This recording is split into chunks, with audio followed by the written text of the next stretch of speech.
bust some myths tonight. Like I said, most people don't know what a brand is, so I'm going to really help you know what a brand is, but I'm also going to help you know what a brand is not. So the goal of this evening is to get really clear what a brand is, get some ideas of maybe what your brand is, to be in the top 1% of people who really know what a brand is, and that's what I'm going to be talking about. Does that sound like something you'd like to hear about? Pardon? Yes? Well then, let's get started. Are you ready to get started? Ninjas, are you ready? Ninjas? Ninjas, are you ready? A little attitude, please. Okay, we're going to start now. So that we're doing it again. Introducing, all the way from England, 27 years ago, David Tyreman.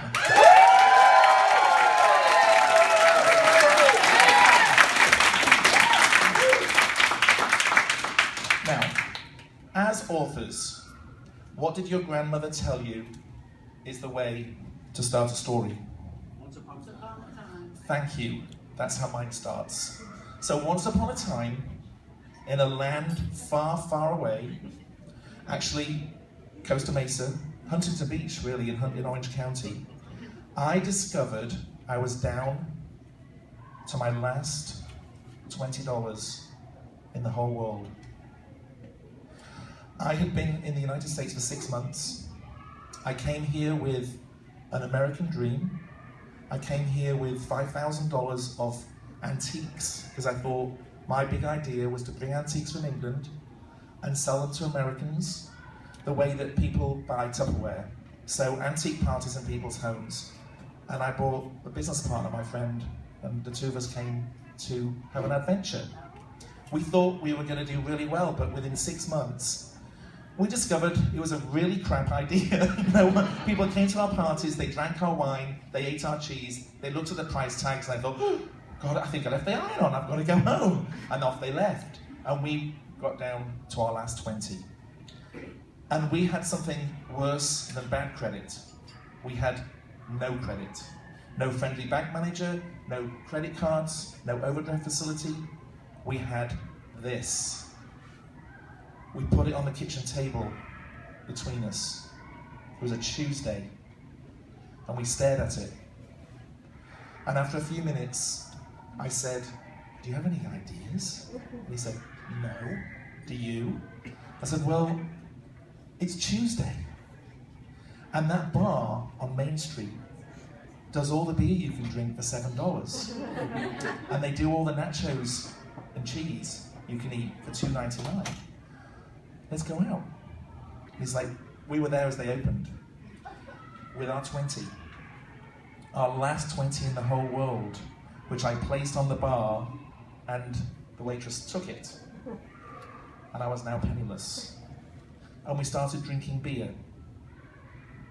And we drank a lot of beer. And we talked. And we talked, and we talked. We talked about all the people who tried to help us, and there have been a few, on this amazing adventure that got us where we were. We talked about all the people who tried to rip us off, and there have been a lot, and a lot succeeded. We didn't know what we were doing, and we were naive, and silly, and stupid. And we just talked about the adventure. And then I said to the bartender, I said, you know, we just spent our last 20 in the whole world in this bar. She goes, why? This bar's crap. I'm like, this is the one we could afford. Because I better buy you a shot. So she started pouring the shots. Then she started telling the other bartenders, these guys, they just spent their last 20 in the whole world in this bar. They're like, well, we better pour them shots as well. And I was like, thanks. We better get some appetizers to soak up this alcohol. And then they started telling some of the locals in the bar, these guys spent their last 20 in the whole world in this bar. And a few started gathering around and asking questions, and we got really into, the more we drank, just sharing our stories of our adventures and all the things that had happened, and I was having a blast. And then all of a sudden, it was last call. And I remember I cried. I couldn't tip them. I was embarrassed and sorry, and the bartender, she said, don't worry, you guys are great. You know, let me tell you something. You, for the last 6 months that you've been here and the 9 months you spent getting ready, you've been on this most amazing adventure. And look around this bar.